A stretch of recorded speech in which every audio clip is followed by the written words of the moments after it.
اور رسول اللہ صلی اللہ علیہ وسلم نے فرمایا، جب ایک صحابی ان کے پاس آئے، کہا یا رسول اللہ صلی اللہ علیہ وسلم، میں دعا کرتا ہوں، میں درود پڑھتا ہوں، میں کتنا درود پڑھوں؟ کیا میں دعا کے اندر درود پڑھتے پڑھتے درود کی کیفیت یہ ہو کہ میں آدھا درود پڑھوں تو کافی ہے؟ قال فإن زدت فهو خیر لک، اگر تم درود زیادہ پڑھو تو اور اچھا ہے۔ قلت فالثلثین، دو ہی سے اگر درود پڑھوں تو؟ قال فإن زدت فهو خیر لک، اگر تم زیادہ درود پڑھ سکتے ہو تو زیادہ پڑھو، تمہارے لیے بہتر ہے۔ قلت، میں نے کہا اگر میں درود ہی پڑھتا رہوں؟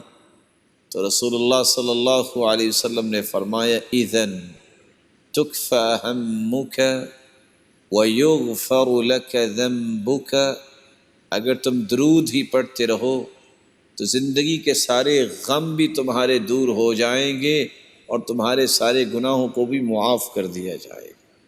درود کا فائدہ آخرت میں تو ہے، خوش قسمت ہے وہ انسان جو کثرت سے درود پڑھتا ہے۔ اور رسول اللہ صلی اللہ علیہ وسلم نے فرمایا، جبریل امین میرے پاس آئے اور اللہ کا پیغام دیا، من صلی من امتک صلاة واحدہ کتب اللہ له 10 حسنات ومحى عنه 10 سیئات ورفع له 10 درجات، جو ایک مرتبہ درود پڑھتا ہے 10 نیکیاں اس کو عطا کی جاتی، 10 درجات اس کے بلند ہو جاتے، 10 گناہوں کو معاف کیا جاتا ہے۔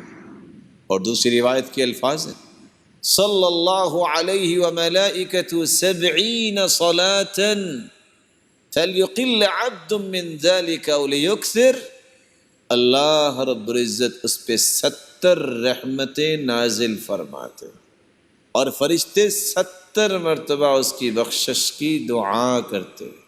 آخرت تو بہتر ہوگی، لیکن اس مبارک کلمات کی وجہ سے، اس قولی عبادت کی وجہ سے اس کی دنیا بھی بہتر ہو رہی ہے، اس کی زندگی کے غم دور ہو رہے ہیں اور اس کے گناہوں کو دور کیا جا رہا ہے، معاف کیا جا رہا ہے، اور وہ ایمانی طور پہ بھی پاکیزہ بن گیا ہے اور جسمانی طور پر بھی اپنے آپ کو ہلکا پھلکا محسوس کرتا ہے۔